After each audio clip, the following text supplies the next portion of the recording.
Hello and welcome to Durham Celebrates Recovery. My name is Bob Thomas. I'm the chair of Recovery Community of Durham, and we work to support recovery right here in Durham, North Carolina. September is National Recovery Month. That means recovery from mental health and substance use disorders. And we should be celebrating that when you consider all the negative stereotypes associated with those disorders. So we need to recognize that people can and do recover and go on to lead meaningful and purposeful lives. In this segment, we're talking about family matters because families matter, especially during COVID-19. We have a short play that we're going to show you that shows a family moving from addiction into recovery. And I'd like to introduce my co-host for this, Mr. Larry McGill. Yes, good afternoon. He is actually the author of this play. And I wanted to ask you, how did you come up with the idea for this? Well, primarily my profession, I'm a substance abuse counselor, and I work inside, at the time I was working inside the Department of Correction, and we were doing a lecture on the family illness. And I just had this bright idea, why don't we put on a play demonstrating the different characters and how the disease of alcoholism operates inside of the family structure. And I gave them the play, and we practiced for a couple of weeks, and we put the play on successfully. And I always said that if I ever had the opportunity, I would like to do it in a public setting. And since that time, I think we put it on 4 or 5 times in the community, and it was a success. And when Bob asked me would we do the play, and I tried to put together the cast, and now we're here to perform the play. It's going to demonstrate a dysfunctional family that lives in the inner city and how alcoholism has dominated the family, and also how the family has recovered in the end. Dad, it's the police. I knew they were coming for you. Police? I didn't call no police. What the police doing here? Police? I can't get the door stopped. How you doing, officer? I'm doing all right, sir. How about yourself? I'm doing good. Good, good. Colin, I can't let the police in. Bring them in the house. Yes, That's fun. yes. What you doing here, officer? Mr. Default, my name is Officer Spikes, and how's everybody?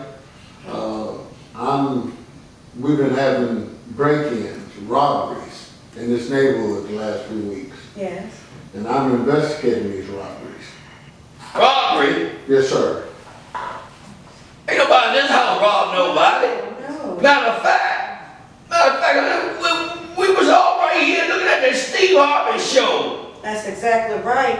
What is this about, officer? We're good law-abiding family. We're Christians here. Yeah, well, everybody can relax. It's just that your son, Slick, he's a suspect in these robberies. Slick? He is. Slick's a suspect. Right. Is he here? No, he not here. Well, can I look around? No, you can't look around in my house. Calm down, honey. Calm down. Look around. I'm a lawyer. I'm in law school. Do you have a warrant? No, sir, I don't. What? You ain't got no warrant, you up in here? Man, get out of my house, man. All right. I'll be back. Slick, I'll be back. Make sure you come back with a warrant. So you ended it. Get out of here. Hey, what you want, man? You know what I mean? Hey, what you done done, man? I ain't done nothing. You drunk again, man. What is you talking about? You drunk again. What you talking about? What I done? What the hell is going on? Police been here. The police been here, Slick. And they say some robberies been going on around the block. And they say you that suspect. Slick, tell me you don't have anything to do. Son, come on, Slick. Do you have anything to do with a robbery? Suspect? Mama, I ain't robbed nothing. I was here. Keisha went on home last Friday night. Keisha, tell him. Well, you know, he was somewhere back there in that room. You know how he do back there. Was he back there, King? See? Back in the room. Yeah.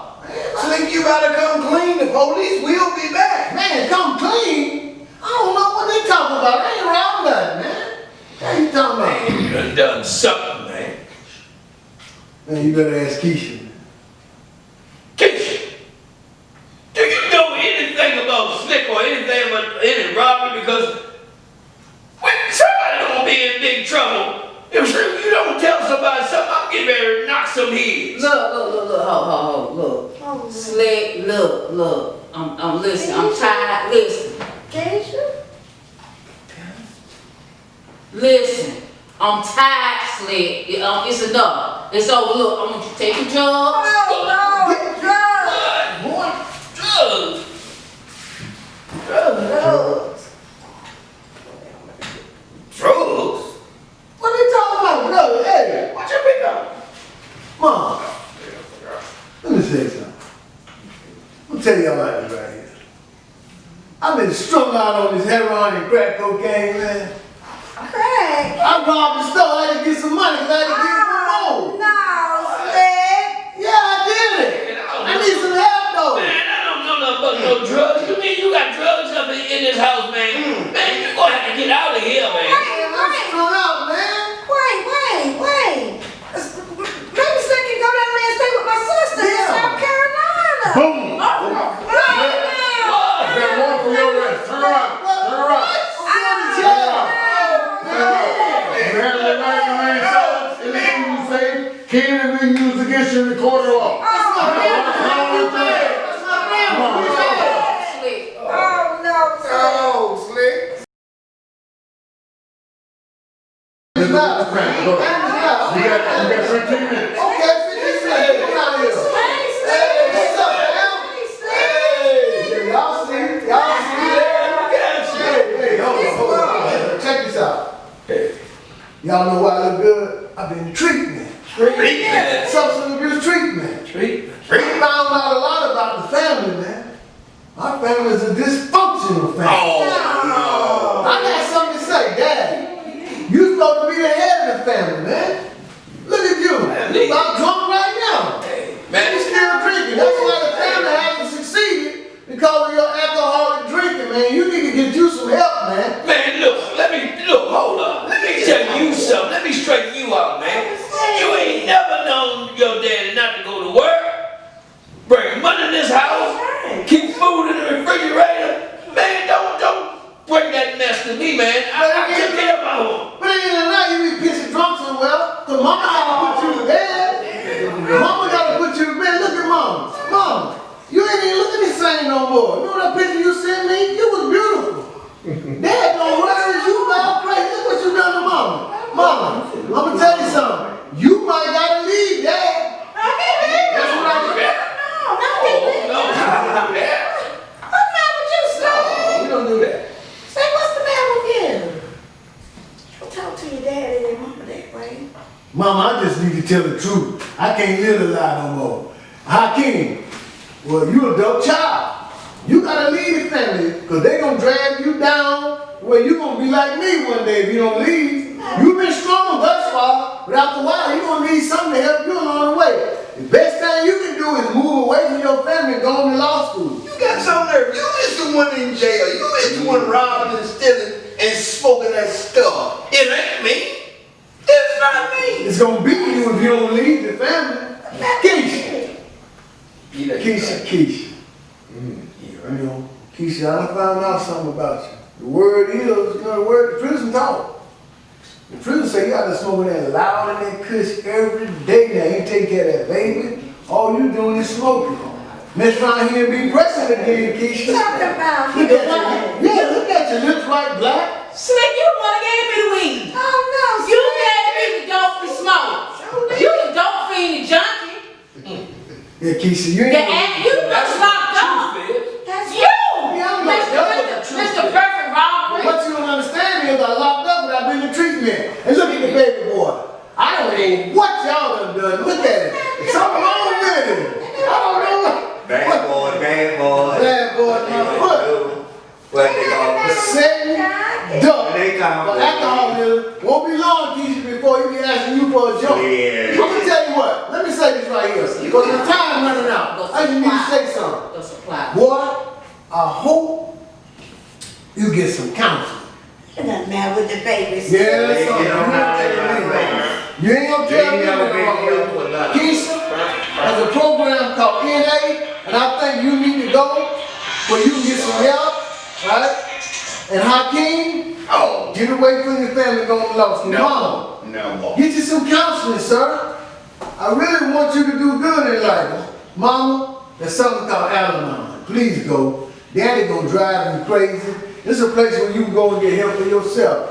Daddy, go to AA, man. Go to AA, man. Go to AA and get you some help, brother. I hope I'll be back in a year.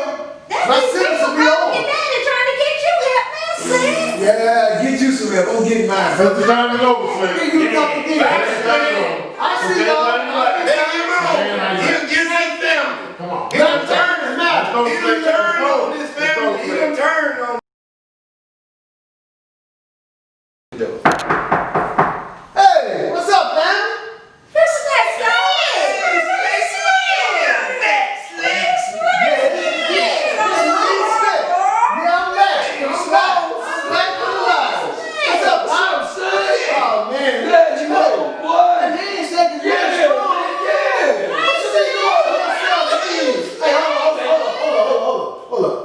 I know I'm home and everything, but I gotta call somebody. Keith, can I use your phone? Hold up, Bob. Hold that call, Bob. I gotta call my sponsor, man. That's what he's talking about. Yeah, what's up, sponsor? Yeah, man, I just touched down. I'm at home. Oh, man, I'm feeling real good, man. Now, I don't got no desire to use drugs, man. The meeting, what while I was in there? Yeah, am I coming to the meeting? Sure I am. Well, first I gotta dress my family, let them know I'm home, and I'm coming to see my other family at the NA meeting, man. Yeah, 7:30, be there, man. I bet I'll beat you there. All right, talk with you later. Hey, Slim, you doing well? Yeah, I'm home now, Dad. Yeah. No. Yeah, Dad. So, you, What you see, man? I see you, but what you Then what did you tell? What did you say to me? Go to AA. What do you think I mean? Look at me. Man, it's been a year, man. Oh, yeah. Oh, man, look at my medallion, man. Sure is what it is, man. Yeah, man, 1 whole You see it, year. I'm cleared up. They say it works if you work it. Oh, I've man. been proud of it. Man, congratulations. You better know it. Oh, that's why mama looking Yeah, good. look at her. Yeah, look at mama. Look at you. Oh, is she glowing? Oh, Daddy done stopped putting the hell out you, huh? Yeah. Baby, right here. What you do, mama, did you? Well, I go to counseling with your dad, and I goes over there to Al-Anon, and it's working for us as a family, Slim. I see it's working. Daddy grinning. Yeah, look at that. Oh, Daddy happy. You better try again. Mama, I love you. I'm so I love glad. you, Slim. Smiling. And look at Hakeem. So you about ready to graduate, ain't you? Yeah, about to graduate. I also went to Al-Anon. You went too? Yes, the counseling also. I see it's working. You didn't have to go out of state or nothing. You stayed right on. Stay right here, right around here. You're looking well. I look, hey, You know the guys in prison don't need you, man. They need you. They need you. and I'll be there for them. Man, I'm so proud of that. Keisha.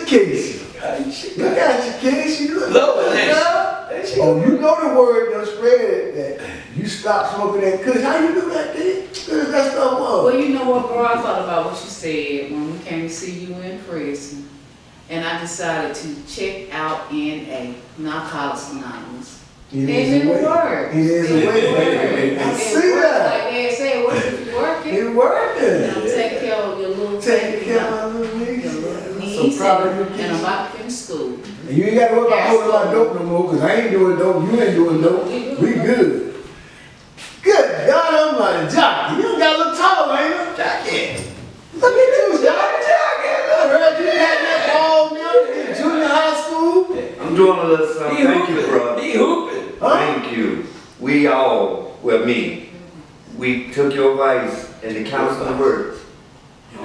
Thank you. I see it, man. Well, I tell you what, y'all just glowing. Oh my God, I am so happy. So recovery does work. It does, For me yeah. and the family. Yes, it does, yes. Somebody's at the door, honey. Who's it? Oh, I got it. Where's the door, honey? Officer! Mr. D-Funk, how you doing? Yes, sir. Yes, sir. Good to see you, sir. Yeah, good to be seen, ain't it, Good to man? see you. Yeah, good to see Can I you. come in? Come on in, man. Hello, D-Funk family. Hey, what's up? Hey, I was surprised. What? Yeah, home. Well, I heard. No more hands. That's one reason why I came by, because I heard you was What you on. heard? I heard you just got released. I did. And I want to see how you doing. They go well. You look Drug free. You looking. Yup. You looking. Yup. Get ready to go back to school. Going to NA every night. Is that You right? see me walking the street, I'm either going to a meeting or coming from a meeting. So this means we're not gonna have no more runnings with you, I right? found out, as long as I don't do dope, man, I ain't got to worry about it. That's exactly right. That's exactly right, Snake. Good to see you, And man. look at your dad, Mr. D-Funk. Yes, sir. Mr. D-Funk, something different. Oh, man, look. There's something different about you. Man, we got What some more are you advice. doing? We got some advice, man, and we took the advice, man. Is that right? I've been going to What AA. kind of advice is that? I've been going to AA. Oh, is that Yeah, right? for over a year. Got my 1 year to die. What?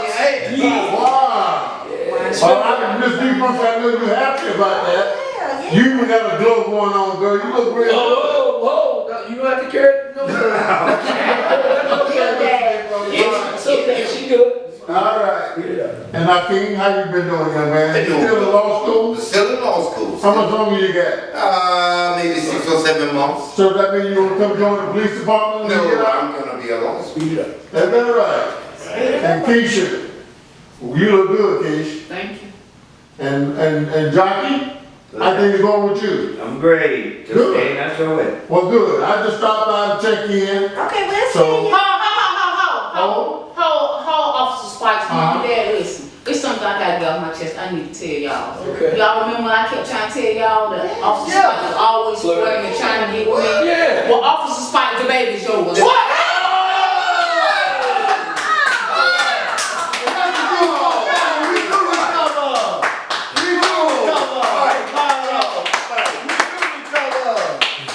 Thank you. Good deal. Good. Hello and welcome back to Family Matters. As a clinician, I know that people who live with untreated mental health disorders and untreated substance use disorders can be severely affected by this. I mean, you think of family as a system, and if a portion of the system is dysfunctional, then it not only affects that person, but the whole system is affected. And so we're going to talk more about this in this segment.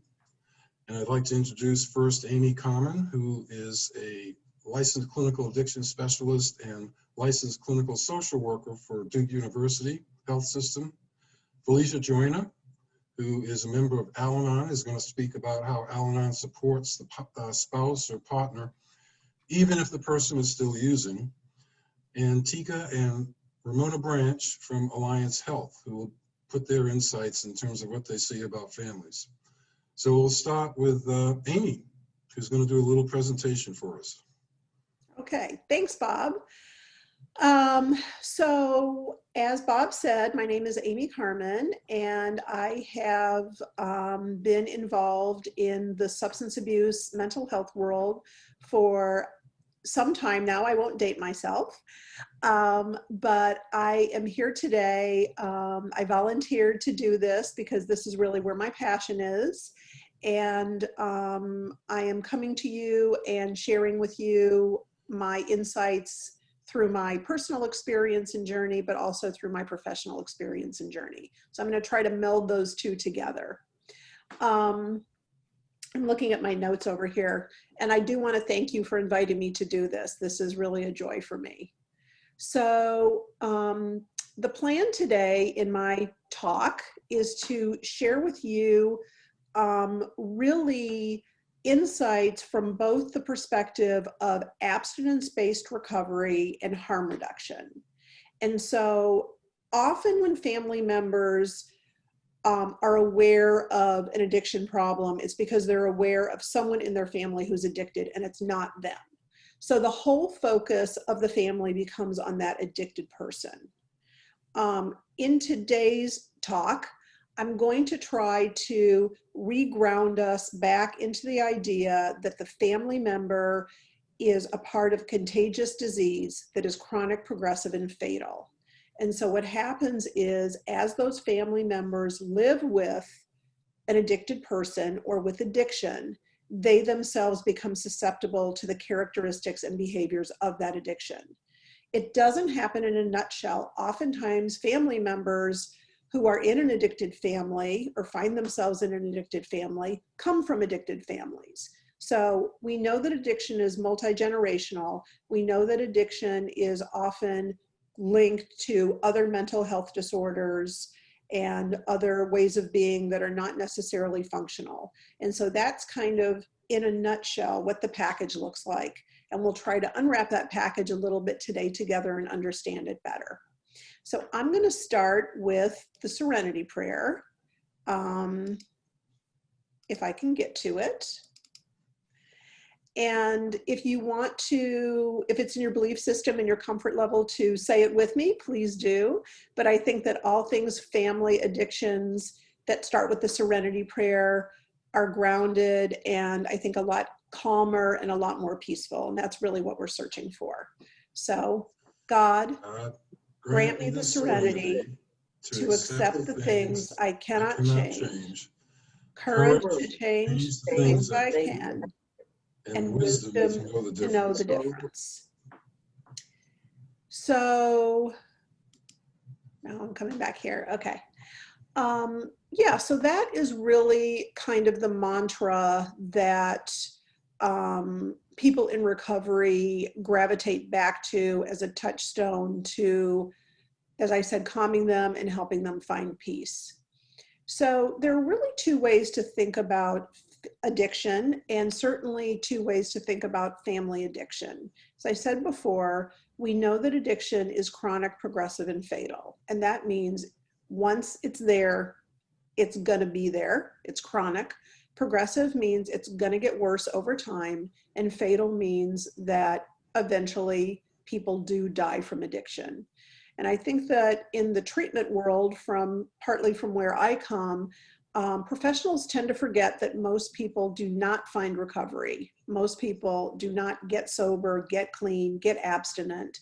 And that really we who live in the world of recovery are very, very blessed. And those who have recovery really are miracles. So there's a lot to be grateful for in that.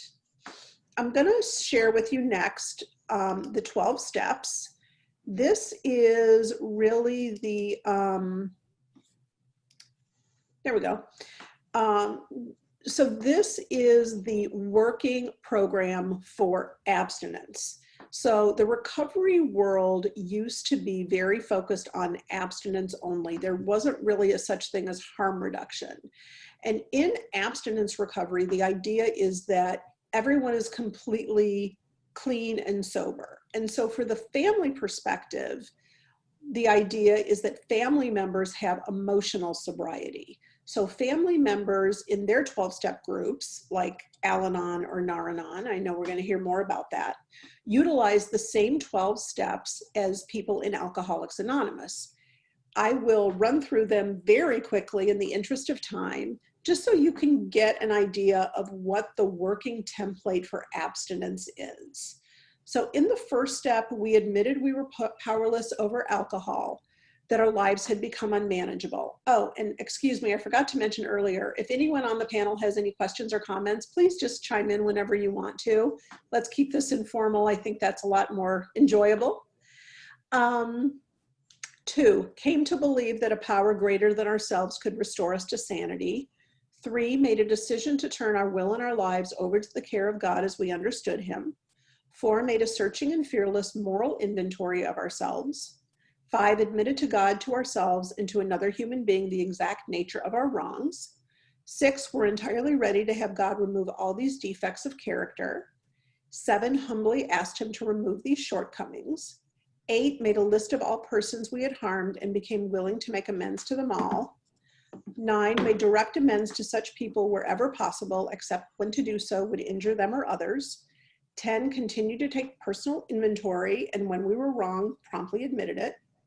11, sought through prayer and meditation to improve our conscious contact with God as we understood him, praying only for knowledge of his will for us and the power to carry that out.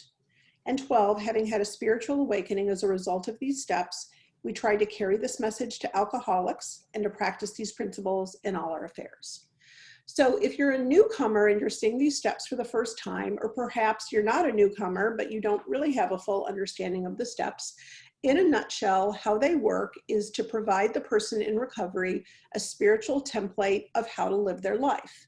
So people who come from addicted families don't know how to live. They don't know how to make good decisions. They don't know how to moderate their feelings. They may have other mental health concerns like depression and anxiety or other addictions themselves. So steps 1 through 3 are really a grounding place to build a spiritual program, not religious. A lot of people get turned off by the 12 steps because they think it's religious. Not a religious program, a spiritual program. And then steps 4 through 9 having to do with self-discovery and accountability.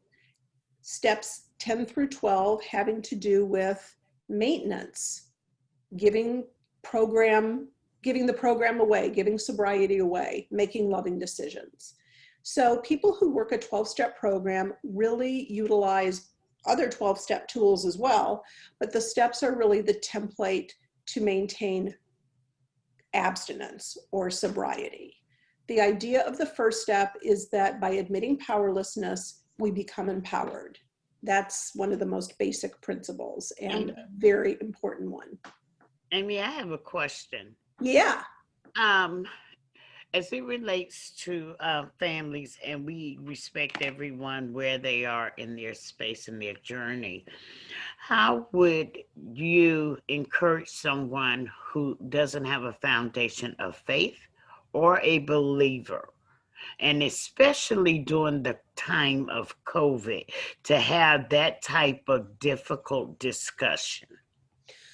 So that's a great question, and we could probably talk for an hour on that question alone because it's huge, but let me try to give the most probably helpful answer, is to say that, first of all, during COVID, there is an overwhelming sense of isolation that people feel, but 12-step programs continue on through COVID, and there are virtual meetings and networking, and all of that is available. If you have Zoom and you can be on this, then you also have the capacity to Google 12-step meetings. And even at the end of this, I have some resources for family members.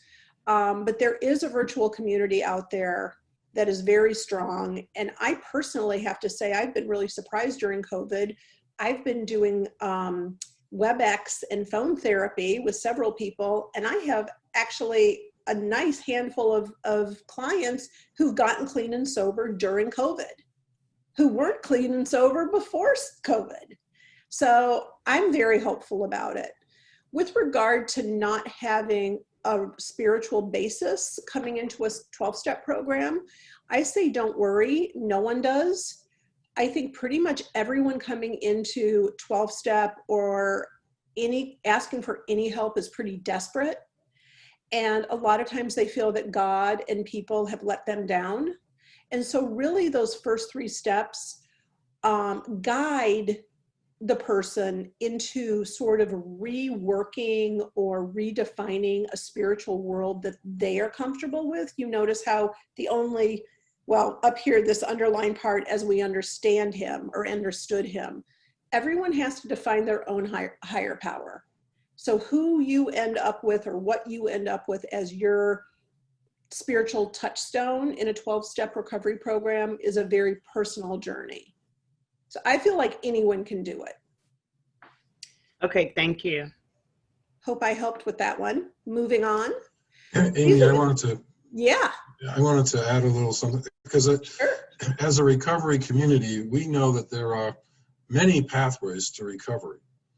I mean, there are 12-step programs, but if some people aren't ready to sort of accept the 12 steps, they may find support through their church. They may find support in other ways. So the basis for us is that recovery is available to anyone, and there's many pathways to get there. Absolutely. When people go to meetings and they're looking at the differences rather than how they are similar, I know that person's going to have a problem accepting the 12-step method. Right. It's not that I don't continue to encourage them to attend meetings. To me, it's all about relationships. And if people can develop a relationship with someone there, keep going to the meetings. As someone was saying the other day, sometimes they sit way in the back, and then after a while they come up to the front and they start participating. So it's a program that works by attraction. But there are many ways to move into recovery, and we as a recovery community try to support them all. Thanks. Agree completely, Bob. And also just wanted to sort of piggyback some of your thoughts as we move on. I'll talk more about other methods. You did mention a program of attraction, and that's one of the 12 traditions that we're based on attraction rather than promotion. We don't advertise or go looking for folks. Really, we try to carry the message through our own positive actions, deeds, and helping others. So the 12 traditions are similar to the steps in that they provide a basis. And a lot of times people wonder, well, how are the traditions actually even helpful? I have to say, I love the traditions. They really teach us how to deal with the world. The steps really help us deal with ourselves and other people, but traditions really help in our larger functioning. So I'm a huge fan of the traditions. I'm going to talk a little bit about the family disease model. So the godmother of all of this is Dr. Claudia Black. I don't know if everyone has heard of her. She comes out of the 70s. She founded the Adult Children of Alcoholics movement, otherwise known as ACOA. It was huge. It's still pretty huge, but it really was huge in the 70s, 80s, 90s, and even as we moved into this decade. And Claudia Black did a lot of research. She herself came from an addicted family, and she wrote a book called It Will Never Happen to Me. And the book is based on the idea that she spent her whole life recusing alcoholism as a way of being, and she herself found herself addicted. So the idea is, as much as someone may be disturbed by alcoholism or feel that they are immune to alcoholism, really they're not. And the family rules and the things that shape people as they grow up in an addicted family really make them more vulnerable to addiction. And of course, there's also a genetic piece to that, which I won't go into today as much. But Claudia Black wrote the family rules of addiction, which are don't talk, don't trust, and don't feel. So in the world of family addiction, the idea is that there is typically an addicted person who's kind of in the middle, and then all of the family members sort of revolve around them or are codependent on them. So what that means is that not necessarily are they using, but the addicted person sort of sets the mood for the day. If they're happy, the family's happy. If they're grumpy, the family's grumpy. If they're violent, the family is violent. So it's this addicted person who has all the power over the family. And as people are shaped throughout the course of living in an addicted family, they become very used to these three rules. And when they go out and try to establish their own healthy relationships, they find they have a very limited skill set because they have not really learned how to articulate their feelings. They don't trust other people, and they don't even know what their feelings are because they've had to push so much down. So those are the family rules. Claudia Black went on to define family roles. And in her idea of family roles, as I said before, there's this addicted person and they're sort of in the middle. Every addicted person has a primary enabler that is typically a family member, but it doesn't have to be. It can be a boss, it can be a clergy person, it can be a church, it could be whoever.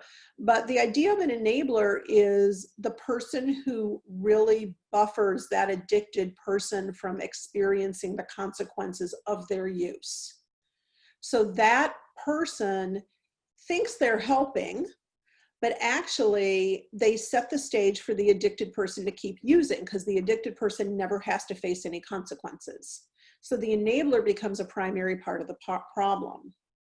Now, Claudia Black believed that the children of an addicted family take on typically 4 different roles. So this is not to say that every family has 4 kids and every kid in that family has one of these roles. But if you are an adult child, or if you're a person who's lived in an addicted family, you can ask yourself, which of these 4 am I most like? And they typically sort of define certain ways of being in an addicted family. So there's typically a hero, or the overachiever, who sort of absorbs all the positive energy of the family. There's the lost child, and that's the kid that, you know, is sitting in the corner with the phone and just kind of disconnected. There's the mascot, which is the kid who has the role of saying, everything's going to be okay, we can fix this, it's not that bad.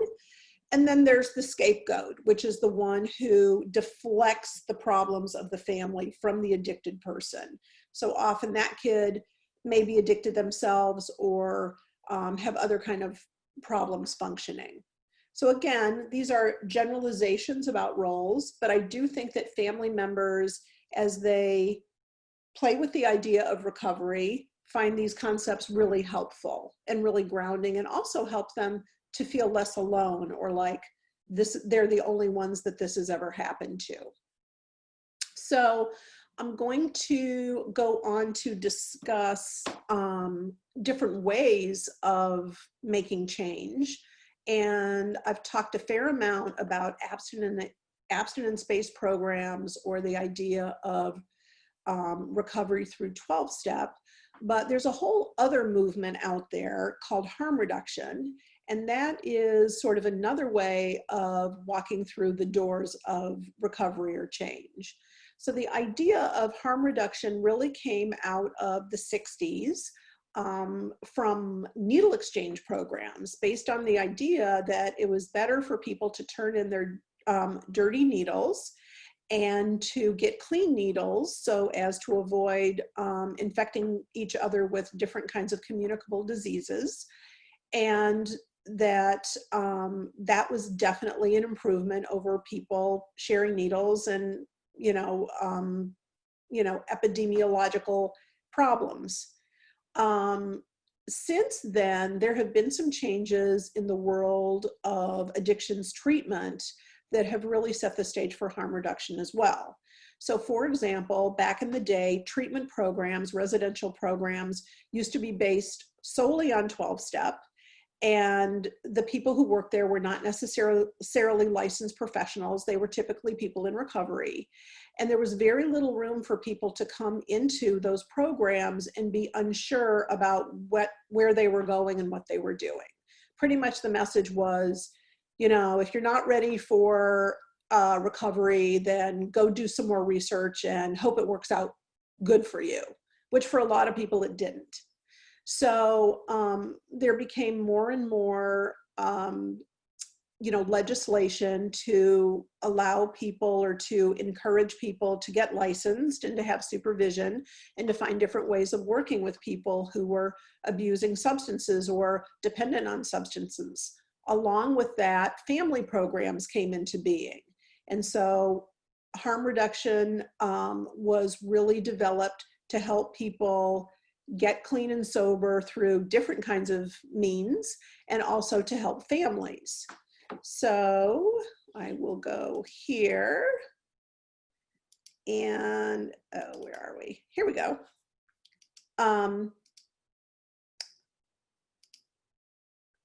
Here we go. So I wanted to show you this. One of the things that was first developed when developing harm reduction techniques to work with addicted families was this idea of stages of change. So this, I think, is a very useful way of thinking about change. And I think for family members, this is really helpful, because if the family member is focused on their addicted loved one getting help, it's useful for them to understand that people don't just wake up and say, I'm going to change, I'm going to quit drinking. Likewise, family members don't just wake up and say, I'm going to stop enabling. I'm going to go on with my life. And if this person wants to drink or use, I can't be in charge of that anymore. So stages of change, really, you can see it kind of starts with stage 1 and goes through 5. Pre-contemplation is the idea that people can be aware of a problem and not want to do anything about it. Contemplation is the idea that their awareness is rising and they are maybe ambivalent about changing. 3 is the idea of preparation or readiness, kind of setting the stage, maybe checking out a meeting, maybe watching this Zoom recording, maybe picking up a meditation book, stuff like that. And then step 4 is actually taking action, implementing behavior changes. And step 5 is maintenance, so keeping those behavior changes alive. And I think that it's really important for family members to be aware of these stages of change for themselves.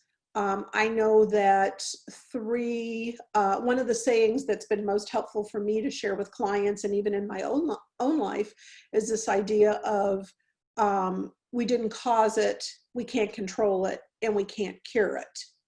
So somewhere in these 5 stages of change lie those 3 principles. With regard to stages of change, as professionals, we often use a protocol called motivational interviewing to help people work through those 5 stages of change. And so these are actually, I think, really good talking points for family members, because they may ask themselves, well, how can I stay married to this person still using? Or how can I be in a friendship with this person who's still using? And so they're not going to be the therapist, obviously, but if they understand some of these principles, they can maybe implement them, or at least have a context by which they understand how change can happen. So the first one being avoiding, or to be aware to avoid arguments, which is easy to get into with people who are still addicted. Avoid getting into, moral debates, what's right, what's wrong, because we know that addiction has nothing to do with what's right and what's wrong. It has to do with powerlessness and lack of choice and subsequent consequences, of course. And then expressing, to be empathetic, to be kind, to be loving. And herein lies one of the key Al-Anon principles, which is to detach with love, to be a loving being, to be supportive, not supportive by fixing things, calling the boss, lending money, picking people up, posting bail, but to be supportive from a place of self-efficacy. You can do it. What do you need to do? How can I help you? Oh, you need a ride to therapy? That's a good thing. That's a lot different than a ride to the liquor store. Okay? And then rolling, which is roll with resistance. And that's very much like avoiding arguments. The idea is that as you're involved in this process, you will inevitably come up against the alcoholic or the addict's denial system, or their stopping point, what they're not ready for. And when that happens, don't push on it, just kind of step back and roll with it. Now, likewise, applying these principles to the family member is important. The family member's journey and change is exactly the same as the addicted person. They have their own denial. They have their own set of character defects. They have their own set of automatic behaviors. So avoiding arguments, expressing empathy, supporting self-efficacy, and rolling with resistance is also an important part of family members getting better. And then the spirit of motivational interviewing, which is to form partnerships as Bob said before, and I totally agree with him, the key to change with regard to addictions is in relationships. With regard to the addicted person, their primary relationship is with their drug. For the family member, their primary relationship is with the addiction. So in order for family members and addicted people to get sober, to get clean, to find peace, there has to be a partnership, and the partnership needs to be between the person and something else that is not the addiction. So it could be a 12-step program, it could be a higher power, it could be a church, it could be service work. There's no right answer to that. It could be with a therapist. Secondly, acceptance. And there's a whole lot to say about acceptance with regard to recovery. But accepting things as they are right now is a key starting place. And then compassion, which is to be loving and kind and caring. And then evocation, which may not be self-explanatory, but basically means that it's important to draw out from the person what their values are, what their desires are, what their perceptions are, and to support that and to understand that. Those things, evoking those things from the person is what ultimately will cause change behavior. So that's kind of my spiel. I do have a slide here for family recovery resources for Al-Anon and Alateen, for Nar-Anon, and also for NAMI. I hope people will find these links helpful and interesting. And I'm not sure what the time is or how long I've been talking, maybe a half an hour. I think it's time for me to wrap up, and I hope that it's been helpful as I spoke to give some consideration to the idea of starting out with change in the context of abstinence, and also starting out with change in the context of just meeting people where they are. You know, most people don't wander into 12-step meetings. They don't even necessarily go to therapy, but whatever they do, there is a natural pathway there for people to change and for people to recover. So I hope there's hope in that message. And I don't know if anyone has any questions or comments, but I'm certainly open to them. And I thank you very much.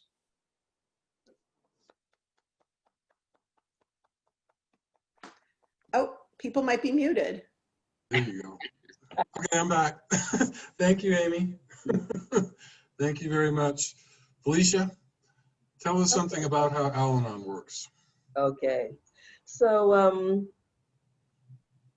Al-Anon, as was mentioned before, is for anybody who has a friend or family member who's drinking, drugging, bothers you. If they don't have to consider themselves an alcoholic or an addict. If it bothers me as a person, then I am welcome in a program like Al-Anon.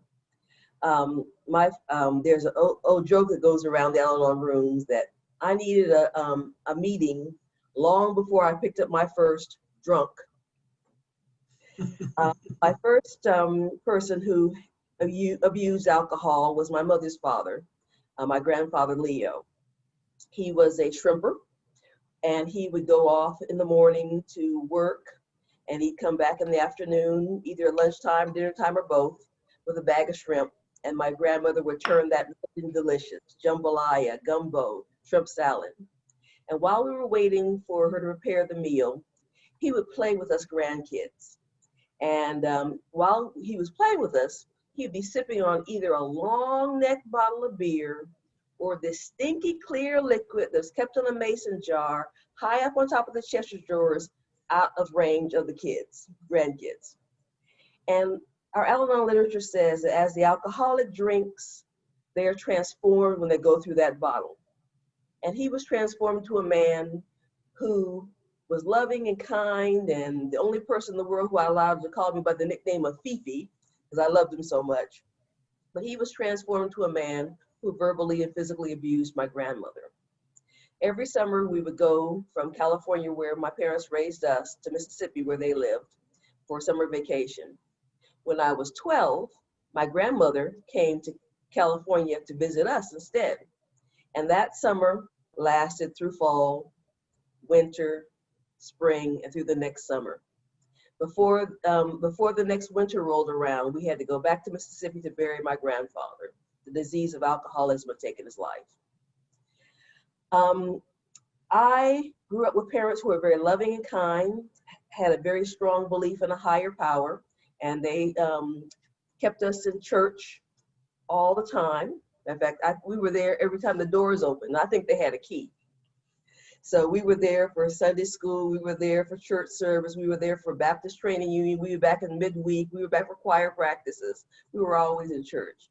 But the advantage in that is they taught us about the God of their understanding and helped me to have a spiritual awakening at a young age. But they squabbled a lot. There would be fights, and my father would be frustrated with something my mother was saying, and he would storm out of the house. My mother would come to me because she was from an alcoholic family also, and had learned the rules. Don't tell the family secrets. And she would tell me the family secrets, because everybody needs an outlet for their family secrets. And so therefore, her oldest child was the one she shared things with. Some things were just inappropriate for a child to hear, but she had no other options at that time. At least she saw no other options at that time. And she would say, when you grow up, I'm gonna spend 3 months with you, 3 months with your brother, and 3 months with your sister, and your father can be 3 months behind in the rotation. So I just knew they were divorce waiting to happen. The funny thing about that is they stayed married until 2016. So they've been married for 50 years or so. But that squabbling went on for a lot of that time. I went to college and met a man there, and we had a good time together and dated. And he was older than I was, and he would sneak me into the bars. He was old enough to drink. I was still under 21 and underage to drink. But he was a bar drinker. He loved bars. And I remember him taking me to this one little bar, little hole in the wall. And he introduced me to the friends of his in the bar. He was one of the younger guys there. And after all the guys came up and talked and chatted with us and a little bit, the bartender said, now see here, you have 5 rows of shot glasses. This represents either a pitcher of beer or a carafe of wine. And so I said what Al-Anon say, that alcoholics have no idea what this means. You have to go back to your Al-Anon or your non-alcoholic person and ask them what this translates to. But I said the words, there's too much to drink. We'll never be able to drink it all. And of course the alcoholics are, what are you talking about? The drinking progressed and more, and the effects of the disease of alcoholism grew and grew. And I started going to Al-Anon in the 80s. And I tease and say that I have 4 decades in the Al-Anon program. A couple years in the 80s, a year in the 90s. But actually I've been working my program to the best of my ability from the 5th of May, 2000 to now. So that's about a little over 20 years now. And during the drinking days, there was a lot of bar drinking, a lot of staying at home, worrying about him. I had 3 prayers. God, bring him home safely. God, cure him from this alcoholism. And why me, God? My God almost never brought him home with a problem. I could count on one hand the number of times he came home with injured or some kind of problem. But by the time he got home, I was mad enough to kill him myself. So that shows the kind of disease that was going on in my head. Somebody I love, I want to kill. That's kind of strange, kind of ironic.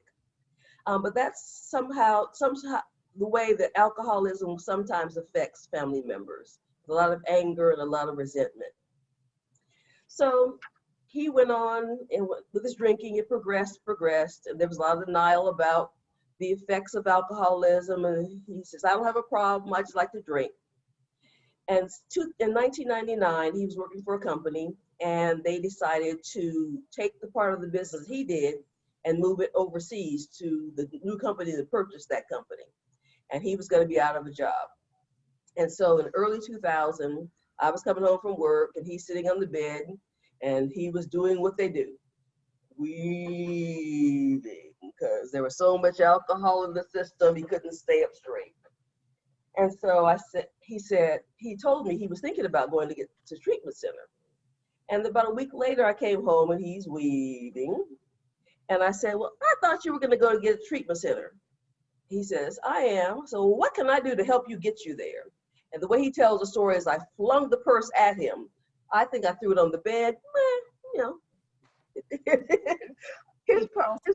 he's probably right. So about the next day, he got in the car and he went to the treatment center. And I'm sitting in the lobby, talking to the receptionist. And she said, honey, you know they have a program for you. It's called Al-Anon. I said, yes, ma'am. I remember Al-Anon. A couple years in the 80s, a year in the 90s. And so I went to Al-Anon that very evening and restarted my program. And there were a lot of ladies there. You know, at that time, they allowed the newcomer to talk. And nowadays, we kind of ask the newcomer to kind of wait until after the meeting because the sickest person in the room is kind of dominating the program. But that time, they let me talk. And afterwards, all they said was, thanks for sharing, and gave me a hug. And then they went on to share about what the topic was and what the meeting was really about. After the meeting, they hugged me. Some of them told me stories about their home life that made my hair curl. It's still curly today. See how curly it is? But they were the same people who were sitting in those rooms talking about the steps, the traditions, the concepts of service, the same things Amy just talked about, and how they were finding solutions in detachment with love, in feeling their own feelings, in expressing their own emotions, instead of following behind the alcoholic and trying to use life like a chess game and figuring out what to say next, do next to keep that person from drinking. So after I got into the program, I had some really distorted thinking. I had this Ozzie and Harriet fantasy. She's probably dating me. A lot of the young people don't know what Ozzie and Harriet is, but they were the Cliff and Claire Huxtable of their day. They were the Family Matters of their day. They could always solve whatever problem they had in 30 minutes with a laugh track. But my life definitely wasn't like that. But my higher power allowed me to learn from these people who were in the Al-Anon rooms, who day after day would look into our literature to figure out ways of managing their lives and getting close to their higher powers. And there were people who didn't have a higher power. And that's okay. A lot of people who are friends of mine in the program, one tells me that she started out, her higher power was Tinkerbell. I have other friends who say they're tree-hugging dirt worshipers. Whatever, you know, it's the steps say it's God as you understand them. Other people say they use the group as a higher power. The group has more wisdom than I do, so yeah, they're a higher power. Doesn't matter. Doesn't keep you from accessing the tools and the recovery that's available in the Al-Anon recovery rooms. So we talk about having sponsorship, which means working with somebody else who's been in the program to kind of help you work and understand the 12 steps, traditions, and concepts of service.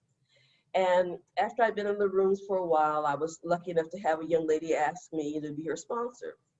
And that's when God definitively answered my 3 prayers. Why me, God? So I'd have a testimony. So I'd be able to share with her what I'd been through and that things could get better. To get him sober, God also got him sober in 2000, May 5th, when he went into the treatment center. He was able to remain abstinent, and he's been a loyal, devoted member of AA ever since that time. And so I was able to talk her through the things and say, have you had breakfast yet? And she said, no. So go have some breakfast and call me back. Have you had a shower yet? She said, no, not yet. Go ahead, take a shower and call me back. And she told me about her husband he'd stayed out all night and he's probably on cocaine someplace. And she'd been driving around Durham trying to figure out where he was. And she had no idea where people would go for dope anyway. So, needless to say, she didn't find him. But she began to work the steps, concepts of service, and the slogans, and learned how to detach with love. My first attempts at detaching with love were, I would go in the bathroom and hide. That was my first attempt at detaching. And it was a lot of anger with that too. So it wasn't much love, but you do the best you can when you start. Later on, I began to learn how to detach a little bit of sense of humor. The Felicia bus is leaving tomorrow morning at 8 a.m. Will you be on it? This is a nice way of saying, hey, you coming with me or not? I'm out otherwise. And there's been no surprise on your face when at 8 o'clock I'm headed down the road. So this program is wonderful for practicing these principles in all our affairs. In 2013 or so, my oldest daughter was diagnosed with bipolar disorder. And some of her symptoms were wild mood swings. She was manic, she was depressive. She was calling us every name but a child of God. We had to disconnect her phone. I said, I'm not gonna pay for a phone when you're just gonna cuss me out over it. And had to change the locks because she was threatening to kill people. So she refused to go back to her counselor and get back on her meds. And so we went to a counselor. And the counselor talked us through how to involuntary commitment. And the first, we got her involuntarily committed because she had threatened others. But that time, she was not a danger to herself or others. And so they said, well, we have to let her go because she's not a danger to herself. My husband said, that's not right, she needs help. They didn't say she doesn't need help. They just said she's not a danger to herself and others. And so after we'd been through those routines for a while, our counselor suggested, well, how are you taking care of yourselves? What are you doing to take care of yourselves? Because right now, there's nothing you can do for this oldest daughter of yours. You've tried all the routes, she's gotta come to her bottom and she's gotta make her own decisions. And by that time, I picked up my crocheting habit again. Matter of fact, they call me the crochet lady at most of my meetings. I'm always making something. And my logic was I started making baby blankets for people at church and young people around my daughter's age. And because, there were other young people who would like me when my oldest daughter did not. I used to say that, well, if I was a baseball player, I'd be batting 666 because 2/3 of my kids liked me, just one didn't. So after a while, she decided to get back on her medication, and we have had a reunification of the family. And there were some guidelines, you've got to all stay on your medicine. If you need help with the money for the medication, let us know. We will figure out a way to help you with this. And the principles of the program, detaching with love, and which is a big detachment there, we had to be apart for most of the year before she was ready to make a change. And when she was ready to make a change, we cautiously let her back into the family. And for years now, she's been on her meds, and we've had a good relationship from that point in time. When I got into the rooms of Al-Anon, the long-timer suggested I get involved with service work. And at that time, it was setting up chairs around the room, making some coffee. And that way I felt like I had belonged there. And there's no fees for Al-Anon. Everybody welcomes you with open arms, but I felt I had to earn my place, which was not true. But service was very, very good for me. My sponsor suggested that I become the group representative. We had a real small group at that time, and she was taking care of a sick or a alcoholic husband with some very serious health needs. And so she suggested I do service work and become group representative. And so every quarter I'd go to the district meeting. Now they're on Zoom during the coronavirus crisis. But at that time we would go to a church, maybe, in the locally could be as long as 30 minutes away, depends. And we'd have a meeting and talk about Al-Anon business, and we would bring information back to our groups. And in the Al-Anon structure, the groups are the head of it, then come the districts, area, and then the World Service Office where Al-Anon books and literature and the paid staff are. And I learned that so much depends on our own attitudes, as we say in our program. I came in and I had fear of authority figures. All that squabbling that happened between my parents made me fearful of abandonment and fearful of managers. And my higher power worked it out so that I had managers who were gentle and kind and collaborative and helped nurture me and helped me work with them to achieve the goals of the company. And so I learned about that performance appraisals were just inventories. And they were fearless and moral inventories, but they could be gentle. And so instead of, if my manager told me 4 things I was doing real well, I'd spent all my time on the one thing for improvement. After Al-Anon, I said, nah, I'm gonna spend 80%, maybe 100% of my time on the 4 things I do well. But that thing I don't do so well, I'll trade somebody. Maybe you do this one thing I don't do well for me, and I'll do that other thing that you don't do so well, I'll do that for you. And or either sometimes I don't even worry about the one thing I don't do well, because hey, you can't do everything. So I really changed my attitude towards life, towards work. Work is very, very important for me. During the drinking days, I was very, very angry and frustrated, as I mentioned before, and I took it out on my kids. I have 3 children. A son right now, he is 35. I have a daughter, my oldest daughter is 32, and I have a 26-year-old daughter. And that little boy, I remember screaming at him. He was about 3 years old, 2 years old. He was standing on the sofa, had a little striped t-shirt on, blue jeans with the cuffs turned up because he's a little chubby thing. And I was hollering at him, say yes, ma'am, say yes, ma'am. And I had a spiritual awakening. My higher power said, what are you doing? And I saw the fear in my child's eyes and face, and he was leaning back on the sofa as far as he could. If he could have teleported out of there, he would have. And I stopped screaming at the kid and said, you know, I've got to do better than this. And so in Al-Anon, I learned that when I was frustrated and angry to come home and I could beat my pillow up, instead of spanking my kids, I started giving them time out. So the one who was 12 years old, he got 12 minutes time out. The one who was 9 years old got 9 minutes time out. I came home one day when I was frustrated and angry and I said, Mommy's not very human right now. I'm gonna go give myself a time out. Now, I never got 20 or 30 or 40 minutes time out, but even the time I did get was very, very helpful to me. And beating up the pillow was very helpful, to pound out my frustrations also. So I've changed my attitudes. I've changed my way of being, my way of thinking, my way of doing. And I'm very much into prayer, and I rely on a couple of statements. God doesn't give me any more than I can handle, just more than I can control, so that I have to rely on God.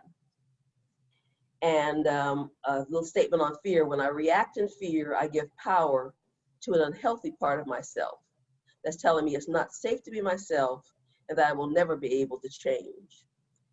Those are all lies and untruths. And so now with the Al-Anon program, there's a lot of people to support you, sponsors, program friends. There's literature to read. There's tons of books to read. We used to have a literature chair used to say that books may be your only friend at 3 o'clock in the morning. And we have the steps, traditions, and slogans, which we owe a debt of gratitude to the AA program. And we've adopted the steps, traditions, concepts of service, almost word for word. So, so much depends on our own attitudes, as our program says. And I'll close with a quote from one of my favorite motivational speakers. I'm feeling good from my head to my shoes. Know where I'm going and I know what to do. I've tidied up my point of view. I've got a new attitude. Thanks for letting me share. Thank you, Felicia. Thanks for the song. It's quite a voice.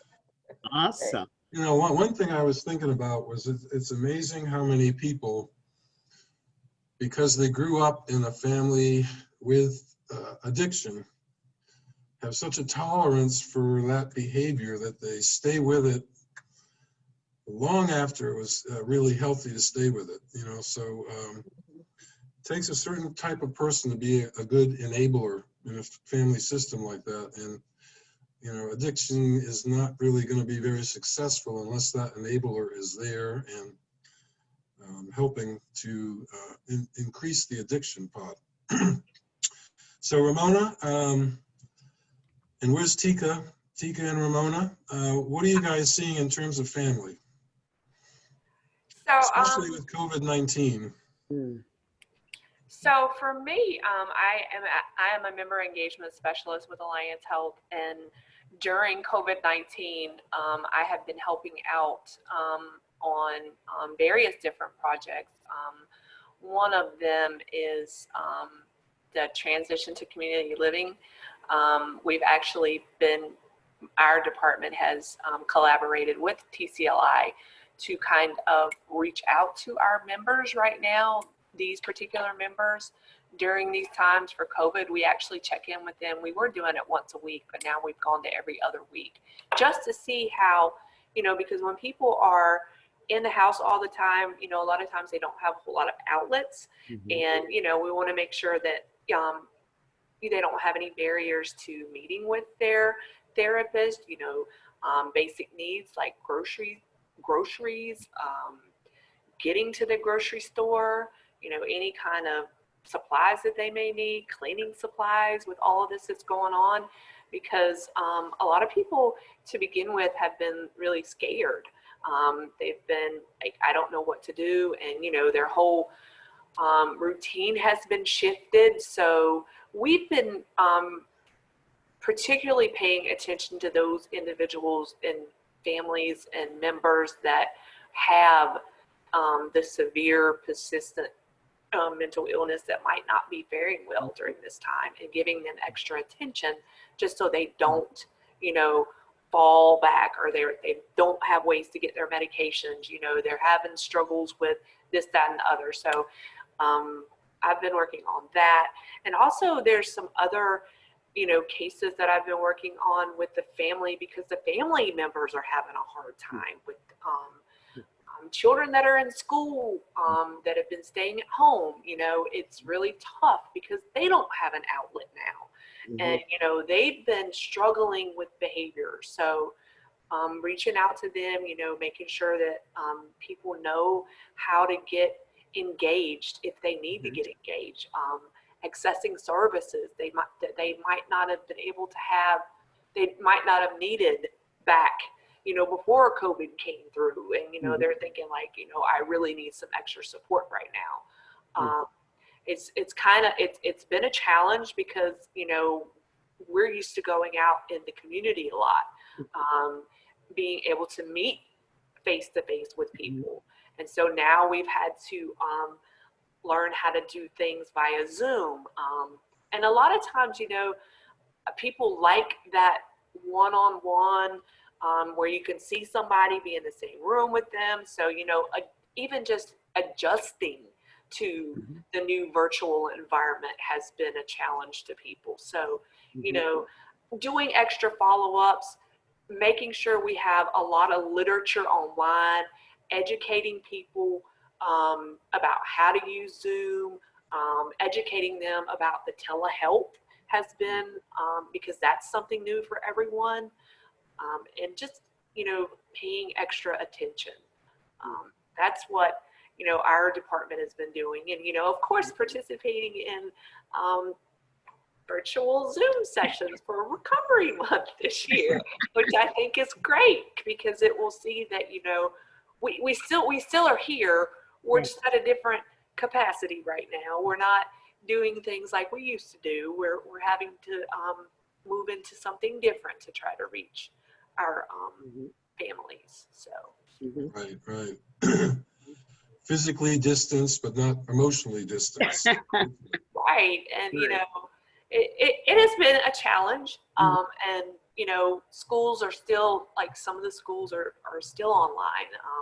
I know for myself, you know, my daughter, she has a lot of challenges with her mental health and substance abuse. And I can tell you that when we came home in March, you know, she had a lot of struggles with it.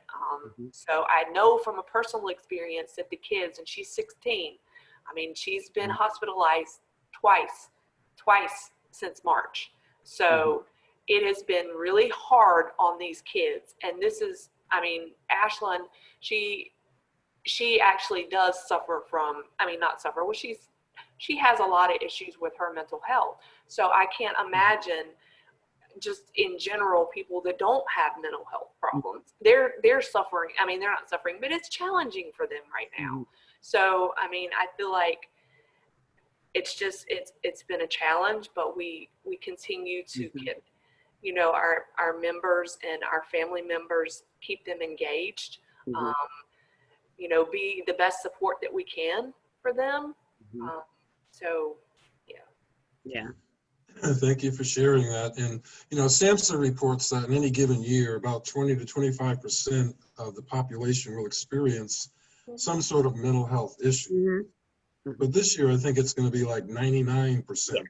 I agree. I agree. Tika, we're coming up on time, but tell us what you're seeing. Very quickly, I'm just one of those people who is very fortunate to work with children, youth, and adults, and individuals, as well as different systems. So what I've encountered from March until 5 o'clock this morning, we're getting the email and trying to respond to, is the culture is changing differently. And that includes from addiction and as well as parenting. We have gone from adults thinking that their children are not aware that they have, you know, an addiction because they haven't seen them, because the child was either at school or out, you know, doing something else. Because of COVID, our children and our young people have begun to see their parents in a different light. I'm not saying it's all bad, but I will say it's a new awakening. We also have young people that are not sure what to do with their time or needing money. And I've come across some who thought it was a good idea maybe to sell their medication, you know, half of it, so that they can have some dollars, because the little job that they had no longer exists.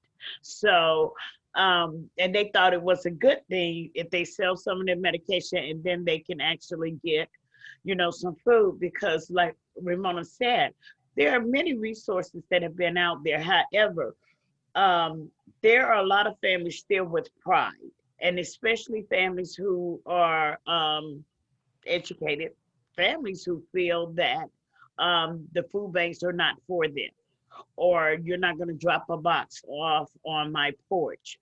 So having people to feel comfortable with that. With the educational piece, I'm in a lot of meetings with families and with state leaders, talking about how does this look for our children and families. Right now, it's very challenging, I'm going to be honest.